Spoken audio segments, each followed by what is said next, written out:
Bonjour les renards, c'est Buldo, et aujourd'hui je vais vous présenter 10 animés qui ont du potentiel et qui semblent assez étranges et originaux cette saison d'été 2025, sans spoil. Une sorte de petite sélection qui pourra vous aider à choisir quoi regarder cette saison. Avant de commencer, je tenais à dire que j'étais allé au Japon récemment. Pour les personnes qui veulent des photos, c'est sur mon Instagram, et franchement c'était une superbe expérience. Mais bon, c'est aussi pour ça qu'il n'y a pas eu de vidéo le mois dernier. Enfin bon, passons aux animés. Bon, en réalité, les deux premiers animés ont fait penser directement à mon voyage, ce que j'ai trouvé assez amusant. Mais bon, avec une touche de fantasy, ne vous imaginez pas des choses. Cultural Exchange with Game Center Girl, qui nous raconte l'histoire d'une jeune fille essayant de récupérer un objet dans une machine à pince et qui va se faire aider par un employé, voyant qu'elle y est encore à la fin de son service. Ouais, elle a dû mettre pas mal d'argent, si elle y est depuis plusieurs heures. Et il va dire que c'est un cadeau de Saint-Valentin, en ne sachant pas ce que ça signifie dans le pays de la jeune fille. On va donc suivre leurs histoires. Alors je suis allé dans des salles d'arcade au Japon. En plus c'était fun avec les amis. J'ai beaucoup aimé les jeux de rythme notamment. Surtout qu'il y avait des artistes que j'aime beaucoup, comme du Harumaki Gohan par exemple,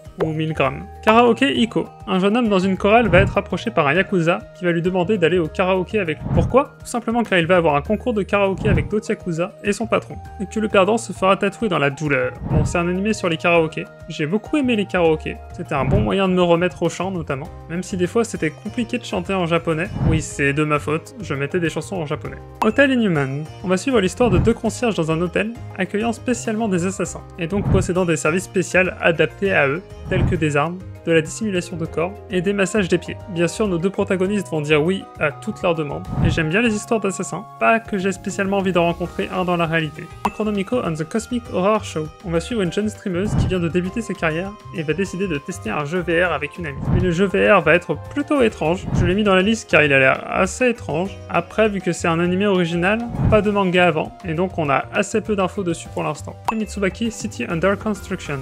Alors on est dans une œuvre un peu post-apocalyptique qui se passe après la destruction de l'humanité. Une ville en pleine reconstruction et prospère, où un mal se cache dans l'ombre. Des monstres. 5 jeunes filles étant des sorcières vont protéger la ville de ce mal. Il est vrai que j'ai fait un petit traitement de faveur pour celui-là, car j'aime beaucoup le groupe VWP, Virtual Witch Phenomenon, et les chanteuses qui le composent. Donc je me suis dit, pourquoi pas essayer de donner sa chance à cet animé, qui a l'air d'avoir une certaine direction artistique. Night of the Living Cat. Un virus transforme les êtres humains en chats. Les survivants vont donc chercher à survivre à cette horde de boules de poils, prêtes à les transformer à leur tour. Notre protagoniste va être aidé par ses connaissances sur nos ennemis, je veux dire, les félins, mais hélas il aime beaucoup les chats, ce qui est très compliqué vu que le virus se transmet au contact. Un animé en mode zombie, mais avec des chats. Pour le coup, ça a l'air assez fun, j'ai hâte de voir ça. Je serais un peu embêté si ça arrivait par contre dans la vraie vie. Je ne pourrais plus m'approcher de chats, quoi. The Water Magician, qui nous raconte l'histoire d'un jeune homme qui va se réincarner en tant que magicien de l'eau, où il va mener une vie paisible, mais il va devoir se bastonner contre des monstres puissants. Et il est très fort. Bon, je sais ça donne pas forcément envie, mais c'est un magicien de l'eau, mon pseudo c'est Buldo. Vous vous doutez bien que j'aime un minimum l'eau, quand même. Donc cet animé ne peut être que incroyable, croyez-moi. Secret of the Silent Witch. Notre protagoniste est une grande sorcière qui s'est lancée des sorts sans ouvrir sa bouche, qui est ma foi fort pratique et très impressionnant. Mais la dure réalité, c'est qu'elle a appris à maîtriser ça, surtout à cause de sa grande timidité. Et donc se retrouver à devoir protéger un prince des forces obscures qui cherchent à lui nuire. Qu'est-ce qui sera le plus dur? Gérer les êtres malveillants ou juste survivre aux interactions sociales? L'histoire qui a l'air assez intéressante. J'aime bien les protagonistes timides. J'imagine que j'arrive à m'y identifier, car même si je le suis moins qu'avant, je ne suis pas non plus la personne la plus à l'aise socialement. The Summer et Caro Died. Deux amis qui s'entendent très bien, sauf que depuis un été, l'un des deux amis trouve que l'autre a changé. Malgré le fait qu'il n'ait pas changé en apparence, son comportement n'est pas le même. Il va donc en discuter avec lui et se rendre compte que, effectivement, son ami s'est fait remplacer par un monstre qui a l'air de l'aimer, mais qui annonce qu'il le tuera s'il révèle cette information. C'est ainsi que petit à petit, il va se passer des choses étranges dans le village, pendant que la vie de notre protagoniste va être chamboulée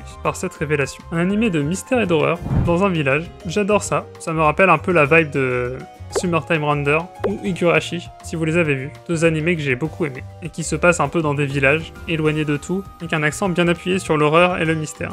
Yashakuta, notre protagoniste est quelqu'un de plutôt pauvre, méprisant les personnes de la haute société, et dont le père a été jeté dans les abysses suite à une accusation de meurtre. Un jour, il va retrouver son père adoptif mort, et va donc être accusé, puis jeté dans ce trou qu'on appelle les abysses. À sa grande surprise, il ne va pas mourir, mais être sauvé par des personnes dotées d'armes étranges, qui combattent des monstres de déchets. On va donc suivre l'histoire de notre protagoniste, cherchant à sortir des abysses pour se venger du vrai meurtrier de son père adoptif.